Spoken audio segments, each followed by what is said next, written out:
Lu tahu nggak? Ada satu perempuan yang dengan berani menantang hampir seluruh dunia untuk melindungi kekaisarannya yang mulai runtuh. Namanya Empress Dowager Cixi. Dan kisah hidupnya penuh ambisi dingin. Cixi lahir tahun 1835 dari keluarga Manchu kelas menengah.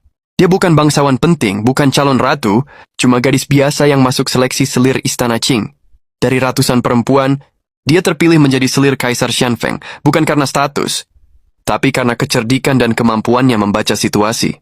Di istana, satu hal menentukan segalanya, siapa yang melahirkan pewaris. Dan Cixi berhasil. Dia melahirkan satu-satunya putra kaisar yang bertahan hidup. Sejak saat itu posisinya langsung berubah.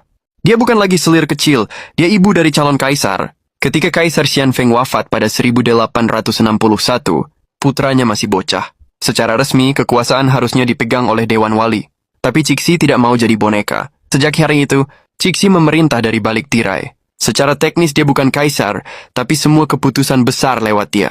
Tidak ada satupun pejabat yang berani bergerak tanpa izinnya. Selama puluhan tahun, Cixi mengendalikan di balik bayangan kekaisaran lewat dua kaisar berturut-turut, anaknya Tongzi dan keponakannya Guangxu.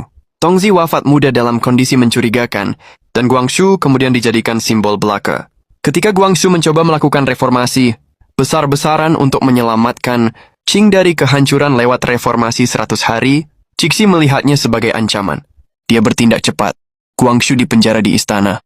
Para reformis juga kena, dan akhirnya Cixi kembali memegang kekuasaan penuh. Cixi sering digambarkan sebagai penghambat modernisasi, tapi faktanya lebih kompleks.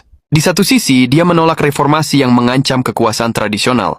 Di sisi lain, dia juga mengizinkan pembangunan rel kereta, sekolah modern, dan reformasi militer, selama semua itu tidak melemahkan kontrolnya. Dia bukan anti perubahan, dia anti kehilangan kendali. Dan ketika kekaisaran lagi ditekan oleh kekuatan global, Inggris, Prancis, hingga Jepang, Cixi melakukan hal yang dianggap mustahil. Dia menyatakan perang terhadap 8 negara besar sekaligus. Cixi hidup dalam kemewahan. Istana Peking diubah menjadi pusat kekuasaan pemerintahan.